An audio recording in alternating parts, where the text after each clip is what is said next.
Hey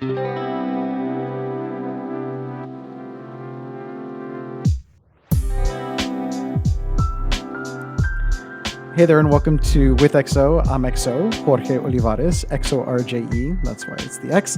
And I'm excited because with my next guest, I've always wanted to talk with somebody about what it means to be brown enough. I am a Mexican American, third generation Mexican American from the South Texas region. And I feel like I'm always competing with myself, competing with the world, competing with other Latinos about what it means to be brown enough. So it only makes sense to welcome the author of the book, Brown Enough, the host of the podcast, Brown Enough, and also as he brings it up, and the host of a limited run series called Rubirosa, which we're going to talk a little bit about too. And the man's doing everything: author, actor, podcaster, also a PhD candidate, because you got to do all the things. And so I'm excited to welcome Christopher Rivas to talk about what it means to be brown enough, what it means to be an actor at this moment, what it means to be an advocate for this particular cultural moment that we're in, and how he's doing it with a smile on his face. Because if you've been watching the press tour he's been on, he is constantly smiling, and I wouldn't blame him because of everything that he's got going for him. So, Christopher, thank you so much for joining me today. Thank you for having me. I've been thinking a lot about smiling lately. I think I smile in general. I think that's I think that's a thing I do. I've been told it's a thing I do.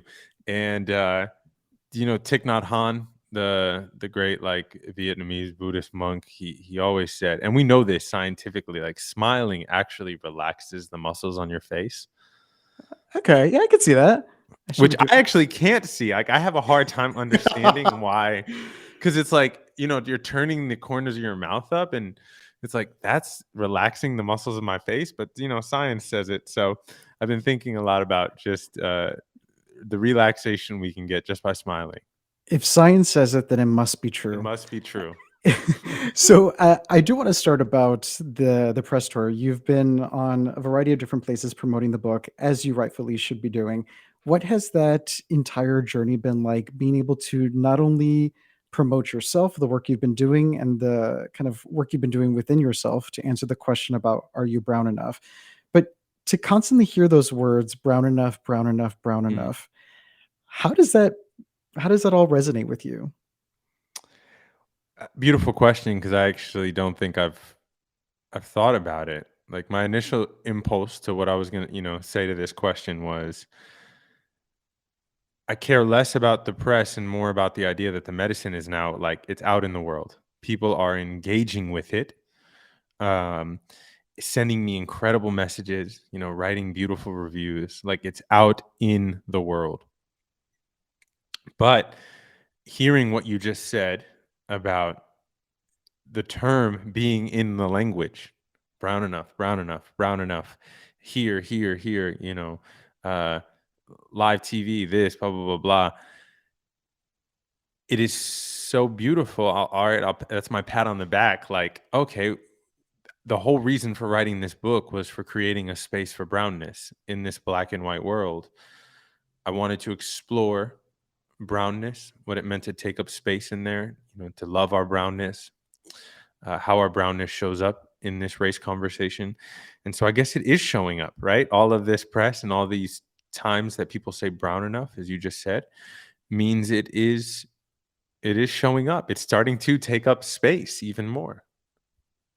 I feel like I have to note, especially because for those of you who are viewing this, you will also be listening to this in podcast form. But if you're viewing this, Christopher's wearing a cap that says Bodega on it, and as a New York native that he is, it makes sense that that's something that he's actively promoting. Because when you talk about identity, when you talk about this idea of brownness, at least my interpretation of brownness came from where I'm from, which is South Texas. And I can imagine that brownness, your interpretation of it and your first introduction to it came from where you're from. So, talk a little bit about how New York and just those early years introduced you to what brown even meant. Yeah, so I'm from Queens, and Queens is the most diverse place in the world. Like I actually think Hmm. that's scientifically correct. Again, Yeah. science. Like I think we've got the numbers to say that specifically Jackson Heights, like an area in Queens, is the most diverse place in the world. That's a wild statement. And I had no idea how beautiful that was until, 30 something years later.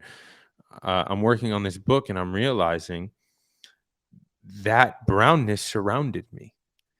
The multiple colors, flavors, identities, cultures, um, sounds, rhythms of brownness were all around me, and that they couldn't be contained in a single box, right? Like, let's get clear: brown is a beginning to a conversation of more inclusion, but it is not the end point. Because you just said so beautifully, your brown is not my bodega brown, you know, and Hmm. my bodega brown is not someone's Miami cafe con leche brown, and cafe con leche brown is not my Pakistani South Asian friend's brown. Um, but I do think there is more brownness in this world than anything else, hands down. I believe that with my whole heart, and so that's my upbringing. I'm from Queens. I'm from a very diverse area in Queens. My pops was the super of a 164 unit building in Queens, which means I got to know a lot of different people very intimately. Uh, those 164 people were my brothers, sisters, friends, babysitters, and and that was so incredibly. That taught me more than any book could ever teach me about diversity, about inclusion, about love, about generosity. And so I'm very proud of where I came from. Like, sure, I'm Dominican, I'm Colombian, I'm brown, but I'm also a New Yorker, and I hold that in high regard. Like, As you should.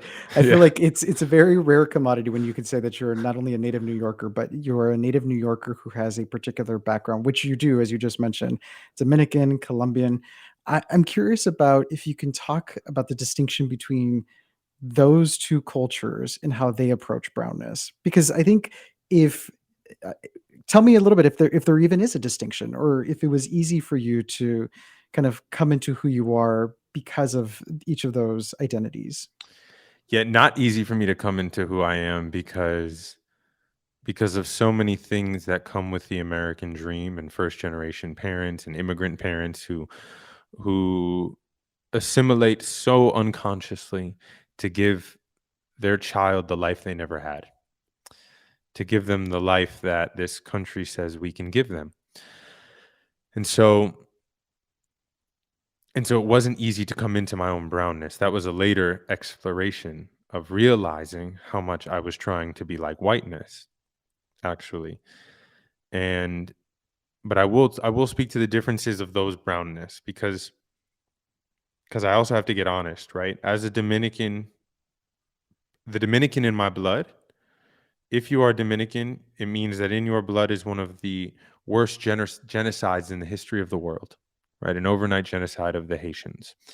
And so, what does that mean is in my blood? As much as there is beautifulness in my blood, there's also intense anti-blackness, an intense possible hatred of oneself.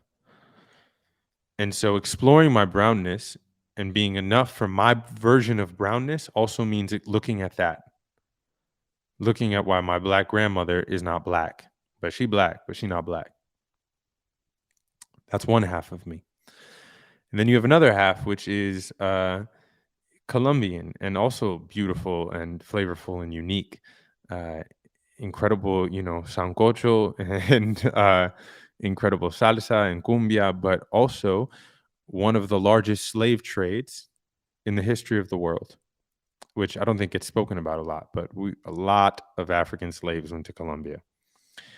And we took those African slaves and we put all of them, after we made them work for us, we put them in Cartagena. We took all of them and put them in one place, and we called it the Chocolate City, which is also something we used to call Washington, D.C.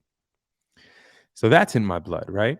I think coming to the fullness of who you are means you don't just get to be like, yo, I'm the best, I'm this, I'm that. Oh my gosh, look how great we are, blah, blah, blah. It also means there's probably some things in there that your ancestors can teach you that are not so beautiful, but will add to your fullness and will allow you to be a more present being on this planet.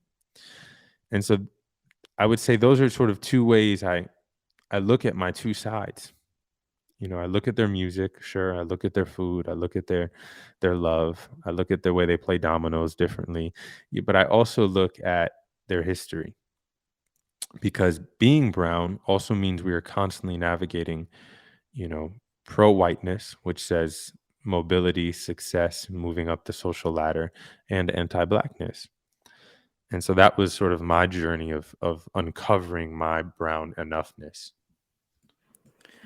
Would you say that there's ever been a time before the podcast, before the book, before this notion of brown enough as the entity that it is today?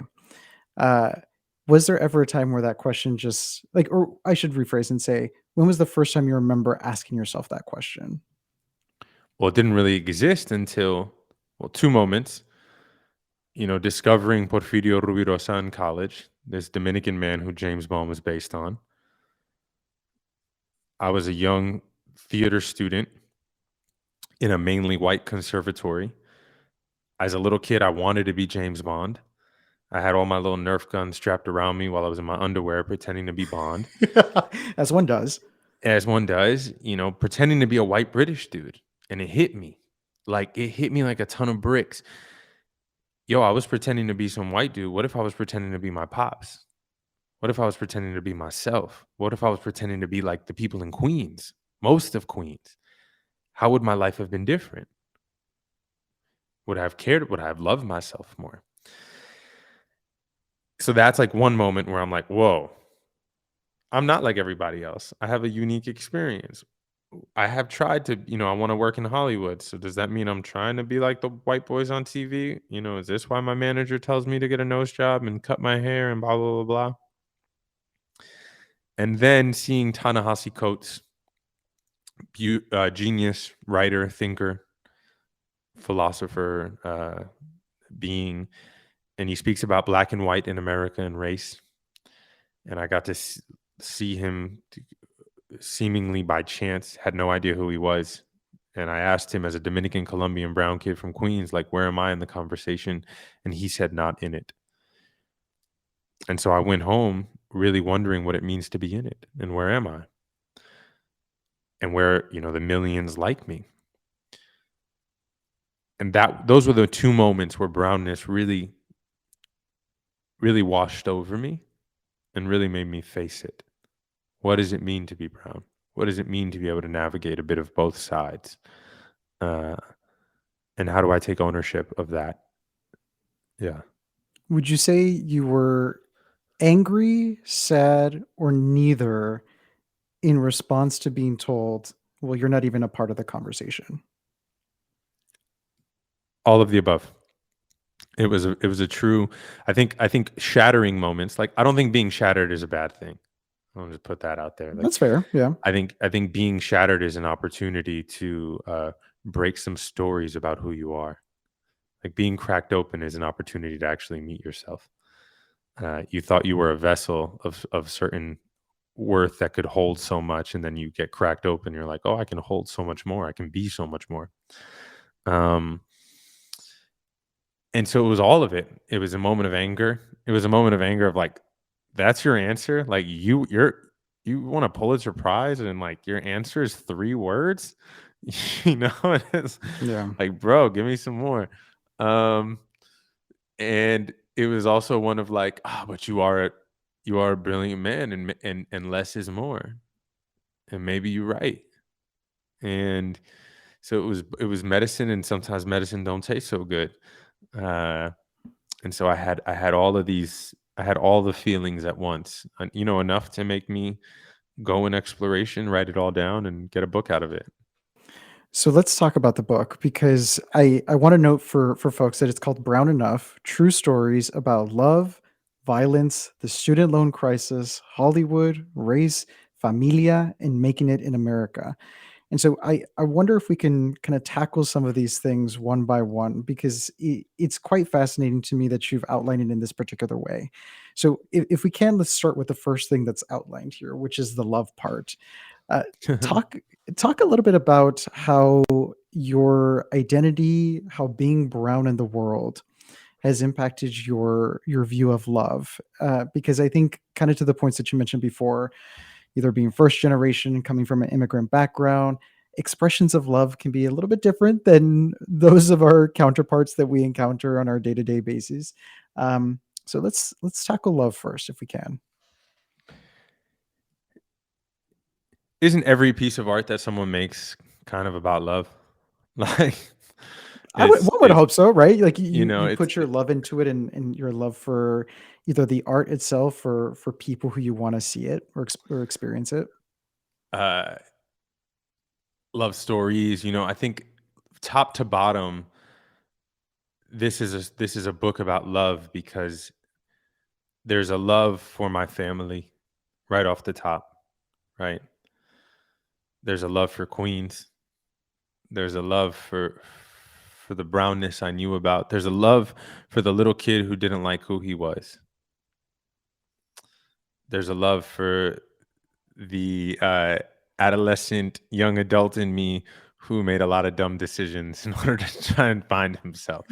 You know, As we all like do. as we all do. There's just full of love in here. There's a love for Ta-Nehisi Coates, right? There's a love for Porfirio Rubirosa. There's a love, and there's the opposite of that for all of these things in my life.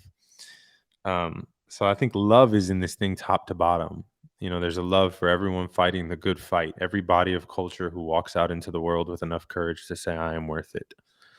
Right? It's love top to bottom.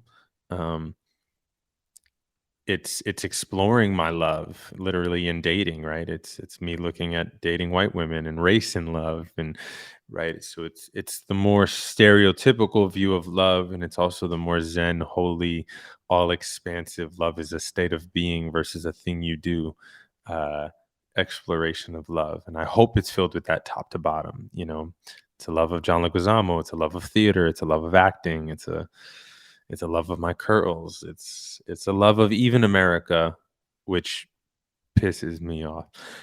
It's all of it. I love that it's the so I mentioned that we were going to try to break down each of the things that are included in the subheader of the book itself. And I'm curious that it started with love.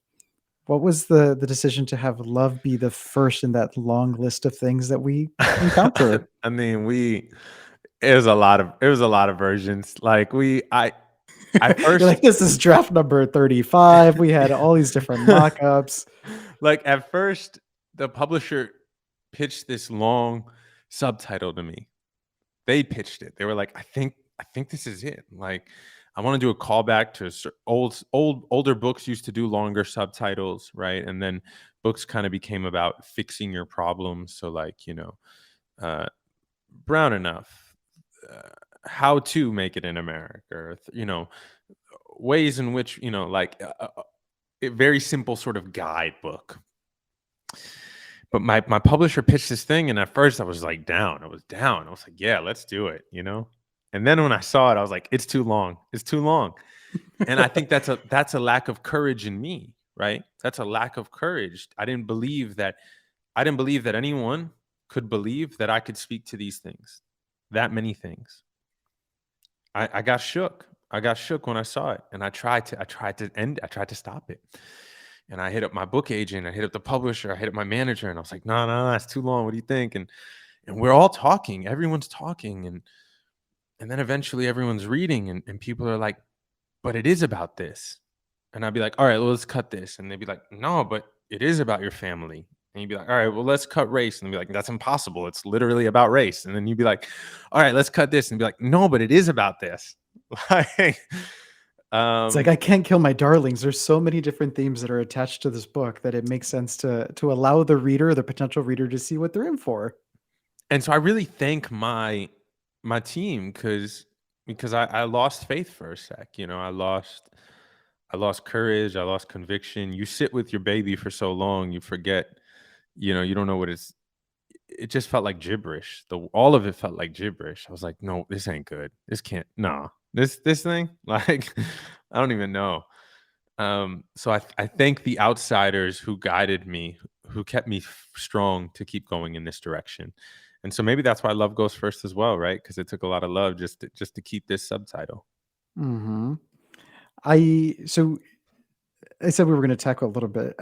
I want to skip violence for a second and go to the student loan crisis. I started by mentioning that you are a PhD candidate, you are pursuing higher education. Uh, Presumably, you have gone through so many hoops to be able to just get to this point because of the way that the education system is set up. Sometimes not to benefit those of us who look brown enough. But let's talk about why that gets its own notification, that we should be focusing on this particular crisis and how it affects how we view ourselves in American society. Yeah, oddly enough, the salespeople at Simon and Schuster were more. You could say raise, you could say all this stuff, and they were like, "Yeah, whatever." And then they were like, "Student loans. Oh, yeah, I like this." Like that was their This is the one that that was should their stay no in. matter what. Yeah, that was their in with student loans, and I was like, "Oh, wow, interesting." Um, the title of the chapter, the student loan chapter, is called "The American Dream." I think America is the first pyramid scheme. I think it doesn't exist as an idea for you or me. It wasn't made for us. It was made to extract from us, but not to regenerate us or nourish us or hold us even. Student loans to me are a direct example of how much society tells you to be the best, but doesn't actually want to help you be the best. Wants to take from you literally, um, and doesn't want to give back to you. And I feel wildly grateful, especially as an artist. I have 6 figures of student loan debt. Like, as an artist, one of the most valuable things you need is time to pursue your art. And student loans have absolutely destroyed art, I think, in this country, because so many young people took these astronomical loans, which is criminal, with big hopes and dreams, and then they got out and they were victimized. They were like, "Well, you made a stupid mistake. No one told you to do that." No, and then they were never able to pursue their art because they needed 2, 3 jobs. They had to walk dog. They had to walk a dog on the weekends, and then they had to like be a barista and then do this, and then take the Postmate job. And where is the time to be an artist, to think, to process, to breathe, to enjoy your life? And so I have a deep, deep, deep, deep battle, love, gratitude, anger towards America, towards the student loan crisis, towards higher education, um, towards the lack of education about higher education, towards the lack of education about finances and all of this. And uh, it's the chapter in my book that I am most proud of, that was the hardest to write, that I think is the most honest. Um, really seeing this country as like, man, I got lucky, and knowing that in this country, sometimes your ass got to get lucky. uh, and I got lucky. And it's a big goal of mine to start a scholarship fund for young brown kids who want to study theater. And that's like a top of my list goal. And that is my way of sort of fighting that system. Yeah. So that's why it gets its own category. I love that. I am going to ask this question, and I don't want to at all take away from the overall usage of the word in how it's utilized in the book. But everything you just described about how this country isn't built for us, particularly people that look like you and I, people who are from quote unquote marginalized communities as they themselves see themselves to be marginalized. Do you see that as violent? Considering I said we were going to skip that word Oh yeah, violence. 100%. 1000%. This country is violent in its ways of abuse, of extraction. We are a product for them. We are a product for an arrow that must go, go, go, go, go. The growth model, the capitalism, consumerism model is an arrow that must continue to move upwards by any means necessary. And whenever you say by any means necessary, it means you will take from people and from planet by any means necessary. No looking back. And this country is built not to look back, but to look forward, forward, forward, forward, forward. And when I think about brownness, I'm actually thinking about looking back, stepping off the wheel, getting off the arrow, looking at indigenous ways of restorative, regenerative ways of looking at love, looking at climate, looking at the planet, looking at education, looking at story, uh, yeah. So I think it is very violent because this country, in order for it to continue to grow, is going to have to take violent measure, and has taken violent measures forever, and will continue for likely past my lifetime. Um, but there is hope. Again, I don't want to diminish or take away from how that word violent is seen by people, especially when it comes to physical violence, emotional violence, from whoever it comes from, either people who are in power, people who are part of the quote unquote majority. And when you talk about people who are in the quote unquote majority, it's difficult to not address Hollywood. And I will say that it was. That's how I became aware of your work a couple years ago when you called attention to some of the difficulties of Hollywood. And I think one of the things that you called attention to was your curly hair and how there was all sorts of interpretations of what a Latino actor should look like, or somebody who's playing a particular character should look like. So let's tackle Hollywood a little bit. You live in LA now. You're an actor. So what has Hollywood been doing this whole time for you? I want to challenge the quote unquote majority, right? I use the term global majority. We are the global majority. Yes. Uh, Thank you for that. we are the global majority. And I think it's, what numbers did I hear? 49% of millennials identify as multicultural. 51% of Gen Z identify as multicultural, right? We are becoming more culturally fluid. And living in the hyphen. Yeah, living in the hyphen. Beautifully said. Now, Hollywood thinks it is the representation of the majority. And that is the dream that it sells us. That is the image it has sold us for a very long time. And the thing about images is they are powerful. They are wildly powerful. Even if we don't believe them, they are powerful if we see them. And if we see them enough, that is literally how hypnotism and like brainwashing works. That is how it works. Hollywood plays a part in this, whether they know it or not. And they have for a very long time, since the silent picture days. And media. I think when I say Hollywood, I'm also talking about just media in general, right? Let's look at magazines, billboards, images, anything that is telling you what is worth being displayed on a larger screen. Don't ask me why, but I fell in love with it. I was a real young kid. I was a real young kid, and I loved it. I loved everything that the TV and the movies had for me. I loved it from the moment I saw Peter Pan on Broadway in 5th grade. I loved it. I saw Freak on Broadway. God bless. I was born in New York, and I got to see theater, and I loved it. And I loved what the stage allowed me to be, and I love what television has the potential to allow me to be at times. It can also really hurt me, when it wants me to be drug dealer, bag boy, line cook, uh, immigrant, this, that, uh,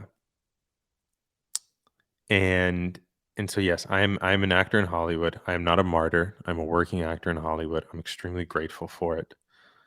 It is because of my love for it I can call out its obvious flaws, and I can challenge it. And my goal in Hollywood, it is nice to receive fat checks. Like I said, I got a lot of student loans, y'all. It is even better to sign them. And nothing will change in Hollywood until the global majority is signing it.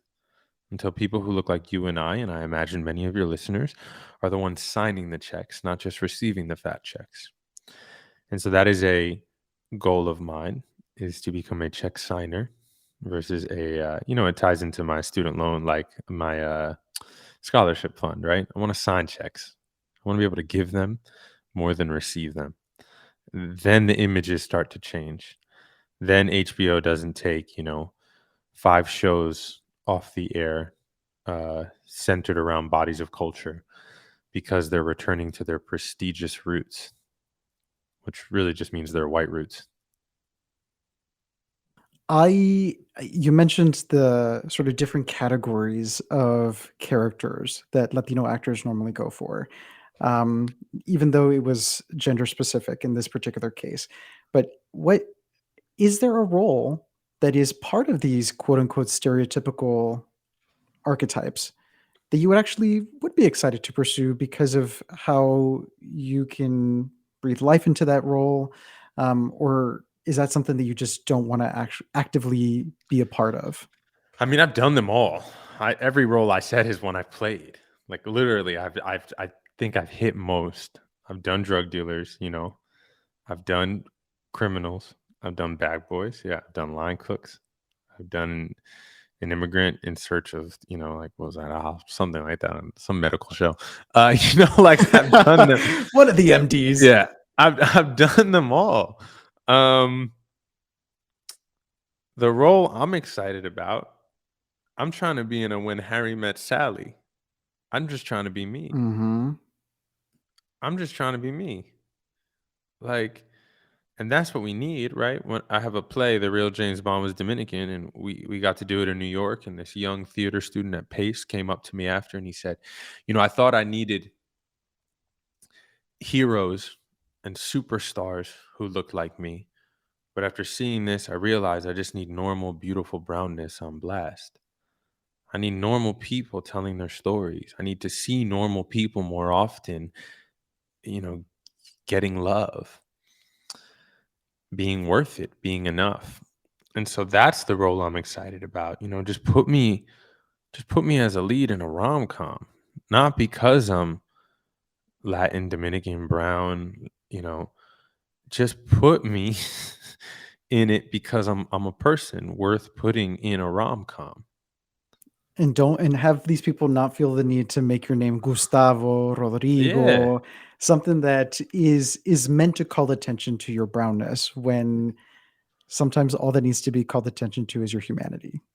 Yeah. Like that's what I'm sort of manifesting and putting out there.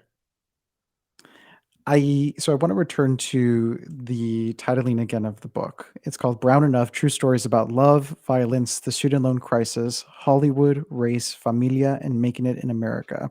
So we've had a chance to touch upon quite a bit of them. There it is. Show the people. Uh, so let's talk a little bit about race. And I'm going to make it a bit of a quick question, in that I feel like I still have difficulty, and I say this as somebody who was a Chicano studies major. I still have difficulty in choosing what race I am in certain forms, in surveys. What race do you choose, or which one do you gravitate to? And do you still have difficulty choosing one? Yeah, I try to do none. Like None of I these try to do things that are none here. or other. I don't like supporting the census. It doesn't support me. It's not, it's not here for me. Um, there isn't a box that can contain us. There's not, we're seeing this now more vocally in gender. Uh, it's everywhere. There isn't a box that can contain your race, your ethnicity, your nationality, your gender. I want the no box, or I just want the box that says everything. All of the above. But I know that they want to put us in boxes. I know that they want to put us in our tribe. I know that they want to put us in our place. Those go very closely together. Uh, and I don't like to participate in that if I don't have to. And normally I'm pretty good at not having to. You're like, I'll keep that over there. Yeah. Uh, I feel like one of the most important when it comes to the understanding of being brown enough, it stems with the familia part of it. And getting that definition from them, either by example, by language, by word. Talk about the role that familia has played for you. I love that when you introduce the Brown in a podcast, which is available wherever you listen to podcasts, especially the one you're listening to now. But we hear your dad's voice, and I love that already from the get go. We understand where you're rooted. So let's bring up the familia a bit if we can. For better or worse, we are our. It's like a therapy. So we are our like We're just nature nurture. representations of our parents. Nature nurture and their representations of their parents and their um, we're all in this thing together doing our best. And I got really lucky at some point in my adult life. I decided to re-meet my parents as people, not parents. I decided to take the time to really get to know them and ask them questions, knowing that I didn't need them to take care of me. They don't need me to take care of them. Like, we can hang like as if I just met you at the bar. And that has changed our relationship. It has allowed me to appreciate them more, not be mad at them, not hold grudges against them. Why didn't you do this? I could do that for days. We could all do that for days. Why didn't you? Or why did you do this? Or why? They are doing their best. My parents were doing their best. Like, uh, both my parents had fairly shitty upbringings, um, abusive upbringings, right? Like, they just did their best with the skills and the hope and the love that they had inside of them. And for that, I am wildly grateful. And I am a part of them and they are a part of me. And that is how we can, begin to break epigenetic trauma, but also embrace epigenetic genius. Also embrace the medicine that they have to offer us if we let it. The brilliance that our ancestors have to offer us, the guidance. And so familia is a big part of me and my work. Yeah. It's one of those things where we understand what it means to survive by the actions and sometimes non-actions of our parents, about family members. And I think if we can stay with this theme of survival, that's how we're going to talk about that last part of the title about making it in America and surviving the obstacles that have been put in place, either systemic obstacles, our own personal obstacles that we think are there that might not be there, and we've been gaslit to think that they're there. Or however we see the need to survive play out. Let's talk Yeah. about So there's a making it in America. there's a chapter in the book titled towards the second half. It's titled "Sacrifice My Identity. I'll do it. I will do anything to survive." These are the words that Elijah McClain used the night he was murdered by police in Aurora, Colorado. As he was being restrained, we have him on camera saying, "Please stop. I will do anything to survive. Sacrifice my identity. I will do it. I will do anything to survive." I believe that for too long, bodies of culture have been brainwashed into the idea that we must do anything in order to survive. And that if we want to even start the race, we have to work twice as hard just to get to the starting line, just to get there. I mean, you want to win, you gotta go full beast mode, like full hustle mode, full don't sleep, full all those corny ass lines in a CrossFit gym, like sweat is fat crying this, like I'll sleep when I'm dead, all this aggressive language towards more, more, more, more, more, more, more, more, more.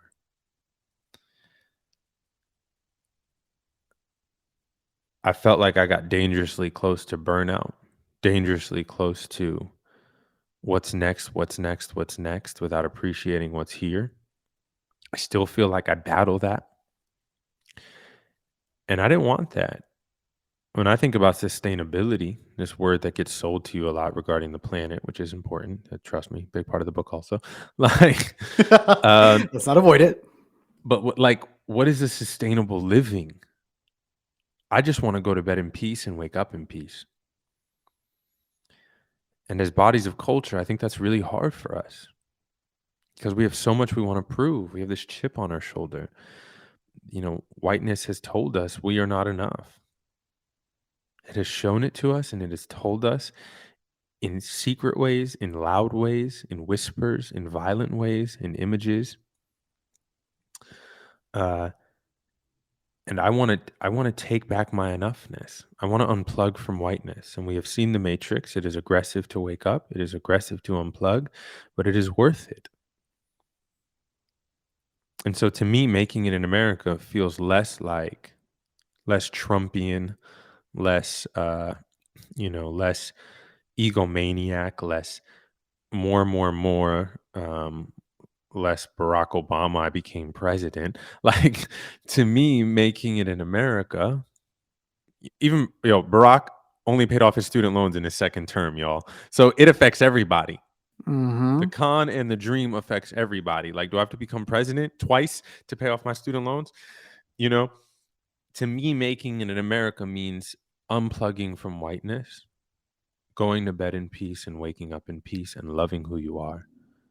Knowing that your cup isn't full after whiteness told you made it and they approve of you and you're enough. And your cup is full right here, right now. That to me is making it in America. I want to know, we've been talking about the title of the book, but again, the book title is the same as the new podcast title, which is available wherever you stream your podcasts. And if you want to listen to Rubirosa, which was the limited series that Christopher did, it's on the same feed as Brown Enough. But let's end. We spent talking a good portion talking about that subheader, that subtitle for the book. Let's return to the actual title of Brown Enough. And let's end with, will there ever be a moment where you've reached the enough? Or are you excited to be on this journey to find it, because it will constantly be evolving for you? I don't believe there's a finish line in anything. Death is a finish line. Like, I will be complete when I die. I'll be complete. I'll be done. I'll be enough. Like, there's two options. I become enlightened right here, right now, in this very moment. And I'm like, I'm not on the rat race. I don't need to do anything. I'm good. Like, I'm free. And then there's death. And it's like, oh, I took all the workshops I could take. I did all the things I could do. I had, there's no better or worse after that. You did it. Completion. In that sense, I think enoughness is really fluid, which is how I want to live my life, in a more fluid way, in a more expansive way, in a more generous and kind way. To me, the idea of fluidity is really about kindness with where I am today. And that where I am today might not be where I'm at in, 15 minutes.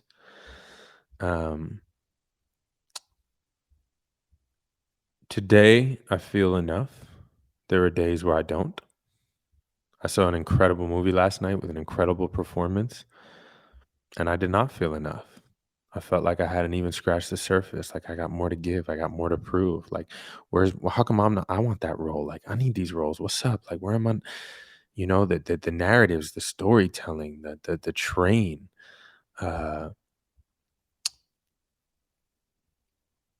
the noise in the head. And so, like, I just want a quieter. I feel really enough when I have a quiet mind and a restful heart. So will there be a finish line? One of these days there will be.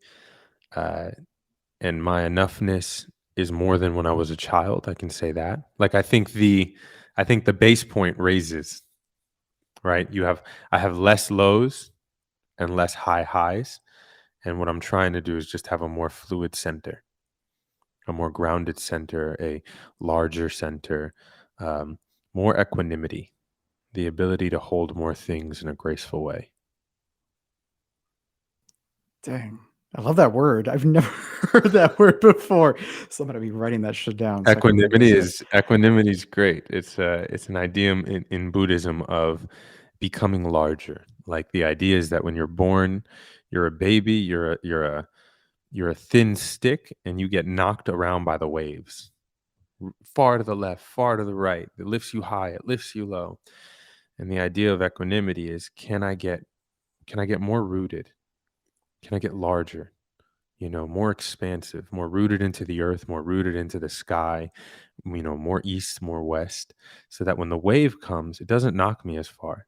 It might still knock me, but it don't knock me as far, and then eventually you are so fat, you are the wave, you are the sky, you are the ground, you ain't getting knocked around because you are the thing itself. Equanimity. Nice.